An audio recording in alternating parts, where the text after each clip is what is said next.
Lonely rancher found Apache girl hanging on a tree with a sign, "White man don't forgive."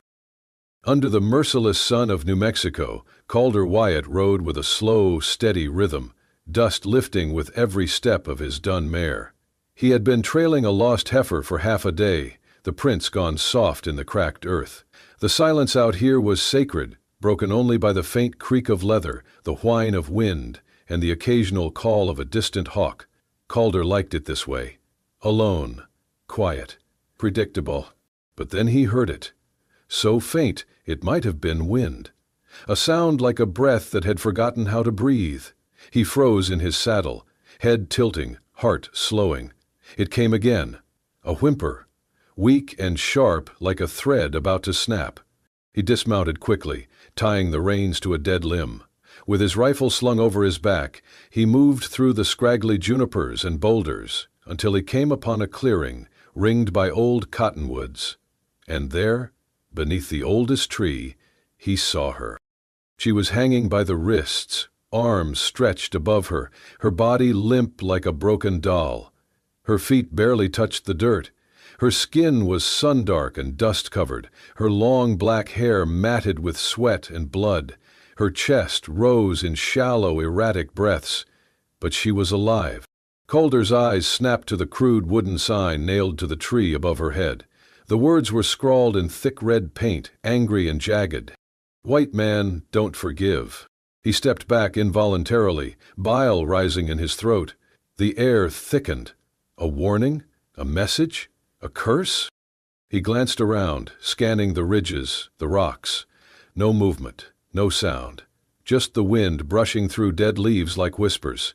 His hand went to the knife on his belt. "Christ," he muttered, "what the hell did they do to you?" The girl stirred, barely. Her head lolled forward and he saw the raw burn marks where the rope bit into her wrists. He swallowed hard. "You hear me, girl?" he asked, voice hoarse. No response. "I am not here to hurt you," he said softer, almost to himself. His boots crunched forward. Closer. He could see her face now, young, maybe 18, with a high brow and a strong jaw, her cheeks hollow from thirst. There was dried blood on her lip. He reached up, touched the rope. It was twisted mesquite fiber, harsh and old. Whoever tied it had meant for her to suffer, not just hang. He pulled out his knife. His fingers trembled. That sign. It screamed at him. He heard echoes of things he never said, never did. And yet, it made him guilty. It made him hesitate. But she groaned again, and that sound undid him. "Ain't all of 'em," he whispered, blade slipping into the rope. "I ain't that." But with one firm slice, the rope gave way. She fell forward, and he caught her just in time. Her body was warm, burning even, and light in his arms, like she had no bones left. Her eyes fluttered open, dark, frightened, unfocused. Calder eased her down to the ground, one knee in the dust. He poured water from his canteen onto a cloth and dabbed her cracked lips. "Easy now," he said. "You're safe, least for the moment." She blinked once. Then again, still no words, but her hand clutched weakly at his sleeve. He looked at the sign one last time, then at her. Then he pulled off his coat and draped it over her shoulders. "You got a name?" he asked gently. "Nothing. Guess we'll find one for you," he murmured. He stood, lifting her with effort, cradling her like something not yet broken. "But for now, you're with me." And with that, Calder Wyatt stepped back into the wilderness, carrying a girl marked for death and a secret heavy enough to hang a man. The sun was dipping low by the time Calder reached his ranch, just a modest outpost clinging to the edges of a desert too stubborn to forget violence. A single windmill creaked on the edge of the fence line, and the old barn sagged like it mourned something. The house itself was one room and a loft, roof patched with old sheet metal, but it stood, solid and honest, like the man who built it. Calder eased the girl from the saddle and carried her inside. She was fevered, her head pressed to his chest, whispering breaths like dry leaves skittering across a stone floor. He laid her on the cot and unwrapped the coat, careful not to startle her. Her eyes fluttered open for a moment, dark and wide and distant, but they watched him. The lantern flickered against the walls as he poured water into a metal basin and set it near her feet. He grabbed a clean cloth from a shelf and knelt. Her legs were bruised, scraped, one ankle swollen. Rope burns marred her wrists like brands. "I ain't gonna hurt you," he said, more to break the silence than to expect any reply. "Just cleanin' up a bit." He dipped the cloth into the warm water and wrung it out. Then, slowly, reverently, he took her right foot and placed it in the basin. She flinched, just barely. He paused, waited. When she did not pull away, he began to wash the dust and blood from her skin, his movements gentle, precise, like he was touching something sacred. The water turned red and brown. He worked in silence, careful not to meet her gaze for too long, though he felt it on him, like a blade drawn halfway, unsure whether to strike or fall. Her lips parted once, as if to speak, but no sound came. "Reckon you don't talk much," he muttered, not unkindly. "That's all right. Silence is better than most things, most days." He finished the first foot, then the other. She let him. When he was done, he wrapped them in soft cloth strips and set her feet gently on a folded blanket. "You remind me of a river I used to camp near," he said quietly, almost to himself. It was dry most of the year, looked dead, but after the rains, it ran fast and deep. Had a name, but the locals called it Quiet Snake. Don't know why, just quiet. He looked at her again, studying her features in the lamplight. Cheekbones sharp as ridge lines, lips cracked but full, dark lashes thick with sand. She was young, too young for this kind of suffering, but there was something old behind her eyes, something that did not flinch from pain, only waited for it to pass. "I'll call you Lena," he said softly, "just for now. You look like a Lena. Quiet, but strong." She blinked once, slowly, no protest, no nod, just breath. Calder stood, hands wet, and reached for a blanket to cover her. He tucked it around her shoulders, then stepped back. "If you're hungry, there's beans. Not much, but better than air." Still no answer. He grabbed his bedroll and dragged it toward the door. He would sleep out by the barn tonight. Give her the space. It was not right for her to be watched by a stranger, especially not one with blood in his past and questions in his eyes. Before he stepped outside, he looked back one last time. She had shifted slightly, eyes closed, lips no longer trembling. The basin still sat beside the cot, tinged with the color of what had been done to her. He picked it up and emptied it outside, watching the water soak into the thirsty ground. Inside, she dreamed of fire, of horses, of ropes cutting skyward, and of hands, rough but gentle, washing the hurt away without asking anything in return. The days that followed passed with the slow rhythm of desert life, but the silence inside the house was different now, thicker, charged with something just beyond reach. Lena, as Calder still called her, ate when he brought food, though never much. She moved with caution, eyes always alert, posture tight like an animal who had been caged too long. She never spoke, but he caught her watching him when she thought he would not notice. At night, Calder left her the cot and took to the barn, his rifle beside him. He pretended it was to give her space, but the truth was more complicated. He was afraid, not of her, but of what her presence meant. That sign on the tree still burned in his mind. "White man don't forgive." Whoever wrote it had meant for her to die slow, and whoever they were, they might still be coming. It was 3 mornings later when he first saw the boot print. Slightly smaller than his, newer than his, and angled toward the barn. Calder squatted beside it in the hard-packed dirt and studied the heel.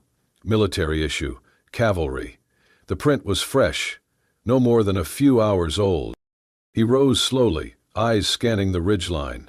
Nothing but sagebrush and heat shimmer. Back inside, Lena sat by the window, still and silent. She did not look at him when he entered, but her body tensed. "You seen anyone?" he asked. She said nothing, only pulled the blanket tighter around her shoulders. "I think we've got company," Calder murmured, more to himself. That evening he kept the lantern low and stayed by the porch, rifle across his knees. The wind had died. Coyotes howled far off, and the stars blinked into view like ghosts waking up. Lena did not sleep. He could hear her moving inside, pacing the floor in slow circles. It was around midday the next day when the rider came. Dust curled behind the chestnut horse as it approached. The man atop it wore the blue and gold of the U.S. Cavalry. His rifle was holstered, his hat low, his jaw rough with stubble. Calder stepped down from the porch, one hand resting casually on his belt. The soldier reined in his horse and squinted down. "You Calder, Wyatt?" "Depends who's askin'." "Lieutenant Graham, Dust Hollow Station. We're tracking a fugitive." The man pulled a folded notice from his breast pocket and handed it down. "You seen this one?" Calder took the paper, already knowing what it would show. A crude sketch of a young Apache girl. Sharp eyes, long hair. The words, "Wanted for murder and escape. Dangerous. Reward, $50, 0 cents." Calder looked up slowly. "Can't say I have." "You sure?" the soldier asked, leaning forward. "Small, quiet. Might be hurt. Might be hidin'. We think she was rescued or taken by someone passin' near the Cottonwood Flats." Calder held the paper a second longer, then folded it and handed it back. "Ain't seen nobody but jackrabbits and a cow that don't listen." Lieutenant Graham narrowed his eyes. "She's not just a runaway, Mr. Wyatt. She's part of a violent group. Savages. That sign they left? They mean it." Calder's jaw tightened. "If I see anything, I'll send word." The soldier studied him for a moment longer. Then he nodded once and turned his horse. "See you do." Calder watched him ride off until the dust disappeared. Inside, Lena stood just beyond the curtain. She had heard every word. She stared at him, unmoving. He stepped in, took off his hat, and leaned it against the door. "They came looking. Showed me a paper. Said you were wanted." She did not speak. "I told them no." Her eyes narrowed, confused, suspicious. "I don't know what you did, Lena, and maybe someday you'll tell me. But out here, a man makes choices. I made mine." He turned to the stove, pretending to stir the beans he had already made. Behind him she moved, barely a shift, a small breath, and in that moment, trust cracked the silence just a little wider. The afternoon sun hung low, casting long shadows across the yard as the wind softened for a while. It had been a strange day. Too quiet, like the desert was holding its breath. Calder sat on the porch, sharpening his knife with slow, rhythmic strokes. Each pass of steel on stone echoed faintly through the open yard. He focused on the motion more than the blade, as if the repetition might keep his thoughts from drifting too far toward the woman sleeping inside. Or not sleeping. He paused, cocking his head. The faint crunch of footsteps on gravel reached his ears. Not a coyote, not a horse. Something lighter, human. He looked up. Lena was outside. It was the first time she had stepped beyond the threshold on her own since he brought her home. Her bare feet touched the earth tentatively, like she was testing if it would still hold her. The woven blanket he had left folded at the edge of her cot hung from her shoulders, trailing like a second skin. She walked slowly, her steps uneven but certain, toward the far end of the yard where the barn stood watch. Calder set the knife aside, not moving at first. He watched her, not wanting to shatter the moment. She looked smaller in the light, more fragile, and yet something in the way she moved had changed. She was not escaping, she was reclaiming. She reached the bare patch of dirt near the barn, a place where the wind had swept clean all debris. There she knelt, carefully, as if kneeling before something sacred, and let the blanket fall to her elbows. Her fingers moved with purpose as she picked up a stick and began to draw in the dust. Only then did Calder rise. He walked over slowly, boots quiet on the dirt, giving her space. He stood a few feet behind her, watching her hand trace lines into the earth. In the dirt she had drawn a bird, wings stretched wide, mid-flight, but flames encircled it like a burning crown. The lines were bold and sharp, etched with tension. The bird looked alive and in agony, its wings angled upward, as though trying to escape the fire or rise with it. Calder had seen war, seen symbols carved into rifles and burned into skin, but this was something older, a cry, a prayer. He squatted beside her, his voice low and respectful. "What's that?" Lena did not look up. Her face remained still, eyes focused on the drawing. For a long moment she said nothing, as if deciding whether or not to let the memory free. Then she spoke. "Bird in fire," she said, voice dry and cracked, like the riverbeds in midsummer. "My people's sign." Calder remained silent, his eyes never leaving the image. She tapped the center of the bird with the stick. "This was my father's, our family. We painted it on tents, carved it on boughs, always flying, always fire." Calder could feel the tension in her body, the way her shoulders pulled back, the tightness in her jaw. She was bracing for something. "They come. Soldiers. Whitecoats. Last spring," she continued haltingly, "say we must move. Far. Dry place. No food, no water. Say we're danger." She paused. The stick in her hand trembled. "We say no. We stay. We fight." Her voice thinned. "They burn, kill, my mother, my 2 brothers. Burn the old ones inside the tent." Calder clenched his fists slowly, jaw tight. Something old and angry stirred in his chest. "I run, hide. They find me. Beat, tie me, call me thief, say I took rifle. I didn't." Then she turned, locking eyes with him for the first time. There was fury in her voice now. "I did not steal. I did not kill. I did nothing wrong." Her voice echoed in the open air like thunder across dry land. Calder did not speak for a moment. Then his voice came, low but certain. "I believe you." She turned back to the dirt, dropped the stick. Her hands fell into her lap, then her shoulders began to shake. At first she made no sound, just silent tremors. But then the sobs came, raw and unfiltered. She curled forward, arms wrapped around her knees, hair falling like a curtain. The pain was too big for her body, and it poured out in waves. Calder stayed beside her, unmoving, unmoved. He did not reach for her, did not try to comfort with empty words. Instead, he reached out and pressed his hand into the dirt beside the flaming bird, palm down, fingers spread. His skin against the dust she had shaped with grief. It was not touch. It was testimony. She felt it. Eventually her breathing slowed. She lifted her head, her face streaked with dirt and tears. Their eyes met, unshielded. "You can call me Lena," she whispered. Calder gave a small nod, voice like gravel and wind. "All right then. Lena it is." They sat together in silence as the sun slid behind the ridge and the fire bird in the dirt faded into shadow. But its ashes, like the truth, remained. That night the wind whistled low through the rafters, whispering through the thin walls like a ghost remembering its name. Calder sat by the fire, boots off, shirt sleeves rolled, tending a kettle of beans. Lena stood by the window, arms folded around herself, watching the night settle over the desert. The silence between them no longer felt like a wall. It was something gentler now, like shared breath. She turned suddenly. "You want to know the truth?" Calder looked up, his spoon pausing mid-stir. He nodded once, careful not to press her with words. She walked slowly to the table, sat across from him. Her voice was quiet but clear. "My father was a minor chief," she began. "Our band small, peaceful. We traded with settlers, even learned their god. We had rules, boundaries. We wanted to live." Calder listened, his face unreadable but focused.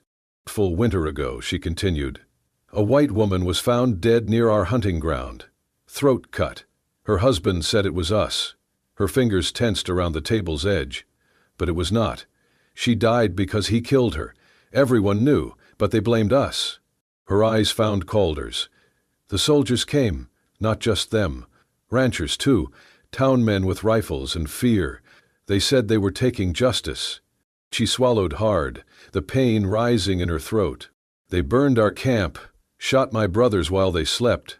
My mother died holding the prayer beads the priest gave her. They left my father hanging from our council pole.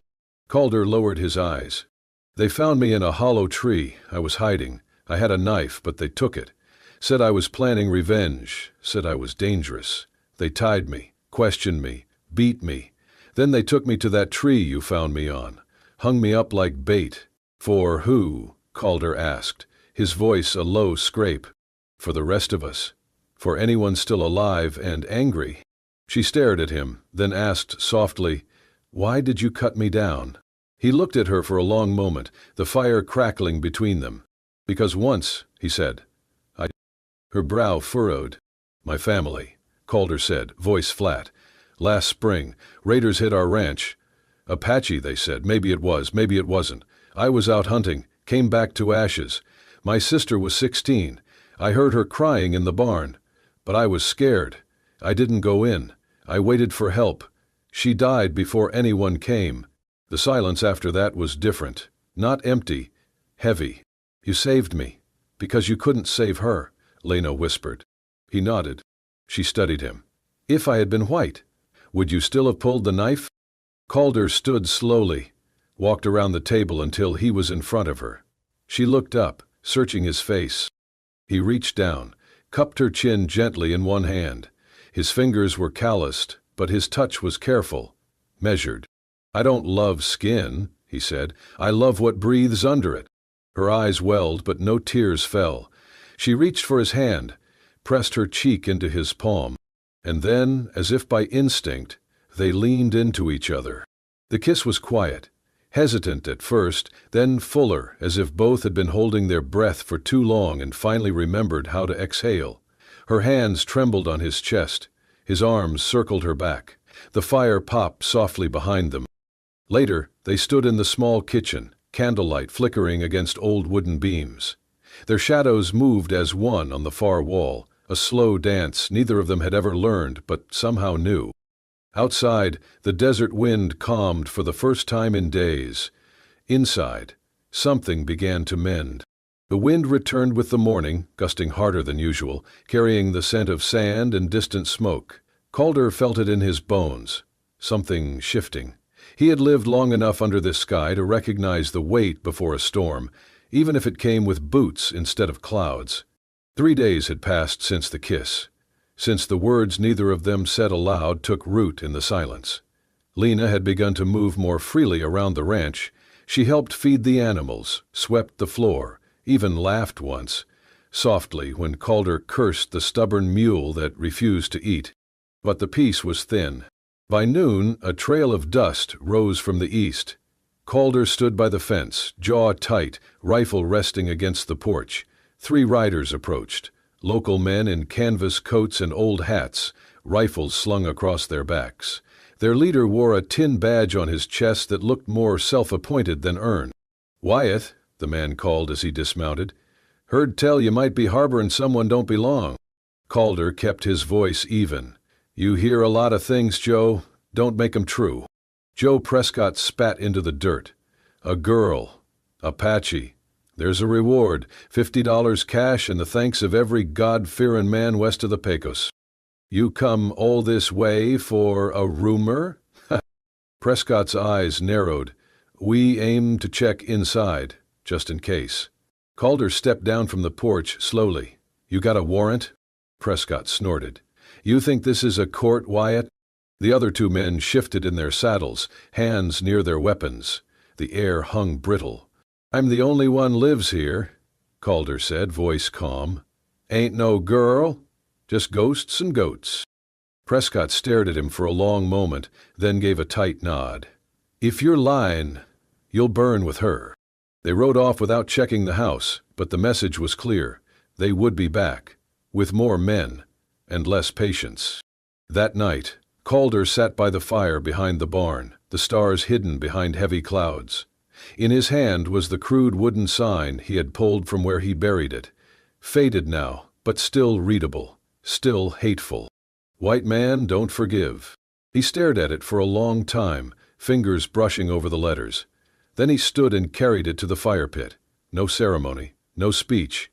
He laid it down among the kindling and struck a match. The flames rose slowly, then swallowed the words in orange and gold. The wood cracked and curled inward, as if the hate itself resisted dying. Behind him, footsteps. Lena. She wore one of his old coats, too large on her frame, the sleeves rolled twice. She stepped beside him, eyes on the fire, not speaking. But her presence spoke enough. The flames danced in her eyes, reflecting something that looked like mourning, and something like freedom. "I should have burned it sooner," Calder said quietly. She did not answer, but she moved closer, close enough for her shoulder to touch his. She gripped the coat tighter around herself, her fingers knotted in the fabric. "Thank you," she said softly. The words were simple, but they landed like something sacred. He looked down at her, his heart heavy and alive all at once. The fire burned low, embers glowing. Above them, the wind slowed to a hush. And for the first time since he cut her down from that tree, there was no sign left of what had been written against her. Only heat, smoke, and the weight of what they had chosen instead. The next morning brought no wind, just stillness, thick and unnatural. Calder rose early, packed dry biscuits, jerky, and a canteen of water into the saddlebag. The air around the ranch felt tighter, more watched. He had seen smoke on the horizon, too steady to be a campfire. Word had spread. They were out of time. Lena stood by the fence line, hair braided back, wrapped in the same coat she had worn by the fire. Her face was calm, but her eyes held questions. "We have to go," Calder said, tying the final strap on his pack. "Tonight." She nodded, already knowing. "There's land south of here," he continued, "past the border. Some say the Apaches still live free in the Sierra Madres, far from soldiers, far from signs." He paused. "We can make it, if we ride hard." Lena stepped closer, so close he could see the soft flush on her cheeks. She reached for his hand and held it, firm. He looked down at her, voice barely above a whisper. "You'll come with me?" She pressed her forehead to his chest, her breath warm through his shirt. Then she answered, in Apache, slow and careful, "I want to live. I want to live as your wife." Calder closed his eyes. That one sentence carried more weight than 1,000 promises. He kissed the top of her head, breathed in her hair like it was the last thing keeping him grounded. By sundown, they were ready. 2 horses saddled, the ranch left behind, no note, no fire, no goodbye, just a quiet door left swinging and a home turned to memory. They rode through the desert under cover of stars, moonlight painting the ridges silver. Lena leaned forward against her horse, her movements steady, practiced. She did not ask what lay ahead. She only followed. 10 miles from the border, the land opened into low scrub brush and stone cliffs. Calder scanned the horizon constantly, every shadow a threat. His gut turned tight. Then the shot came. A crack echoed across the plain. Calder jerked in the saddle, then collapsed sideways, sliding hard into the dirt. "Calder!" Lena screamed, leaping from her horse. He clutched his side, blood already soaking through his shirt. "Keep going," he rasped. "No." Another shot whizzed past them, striking the rock behind. From the ridgeline, 2 figures appeared, riders, rifles raised. Calder groaned, pulling himself up. "We have to move!" Lena hooked her arm under his shoulder, trying to lift him. "Believe me," he growled. "I won't." Through sheer will, they stumbled toward the nearby rocks, bullets cutting through the night. Calder's boots dragged behind him, but he forced one step after another. Every breath came wet, his vision blurred. Somehow they reached a narrow gap between 2 cliffs, a hidden pass.